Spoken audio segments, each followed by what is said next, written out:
Hey there, boys and girls, it's Mr. Jones, and I'm back with another YouTube video. Today we're going to be talking about prime factorization and greatest common factors.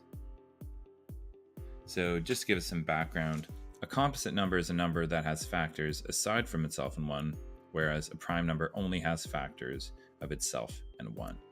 So an example of that is 12 has factors of 1, 2, 3, 4, 6, and 12, because 12 times 1 is 12, 2 times 6 is 12, and 3 times 4 is 12.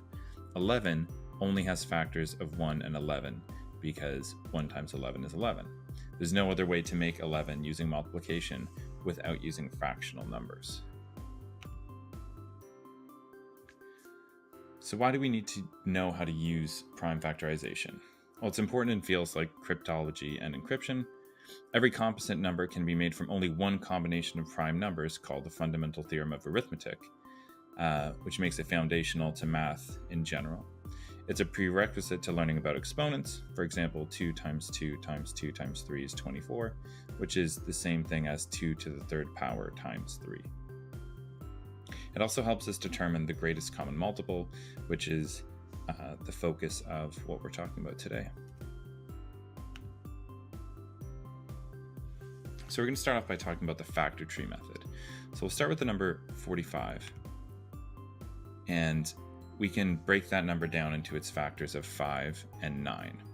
Now 5 is already a prime number, so it can't be broken down any further, but we can break down 9 into 3 and 3.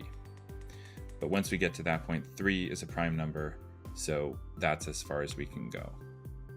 So 5 times 3 times 3 is 45. So we've completed our prime factorization for the number 45. We can also use a check and divide method. So we'll start off with the smallest number we can try and put into 45. So does 2 go into 45? No, it doesn't, or at least not without creating a fractional number. So next we'll move on to 3. Does 3 go into 45? Yes, it does. So 45 divided by 3 is 15. Now 15 still isn't a prime number, so we need to divide again. And I know that 3 goes into 15, so we'll divide by 3 again. So 15 divided by 3 is 5, which is a prime number. So we end up with the same expression we just had. 3 times 3 times 5 is 45. We can also use what I'm calling a factor breakdown method. So especially off the bat, if we already know that 45 can be broken down into 9 times 5, then we can break down those two numbers further if possible. Again, 5 is already a prime number, so it can't be broken down any further, but 9 can be broken down into 3 times 3. So again, we end up with that same expression, 3 times 3 times 5 is 45.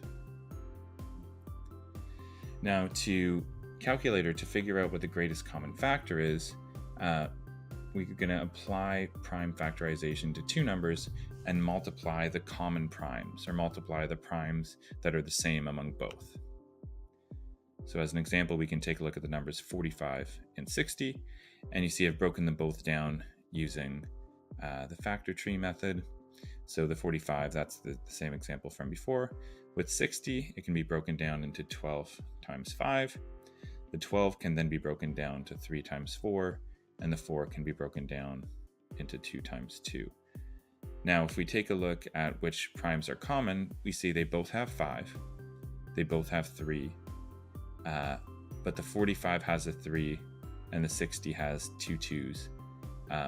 So the only common primes are 3 and 5. If we multiply those together, we get 15, which would be our greatest common multiple. All right, so that's it for our YouTube video for today. Be sure to check back regularly because I'll continue to post more math content to help us consolidate and to review important concepts. Thanks for watching.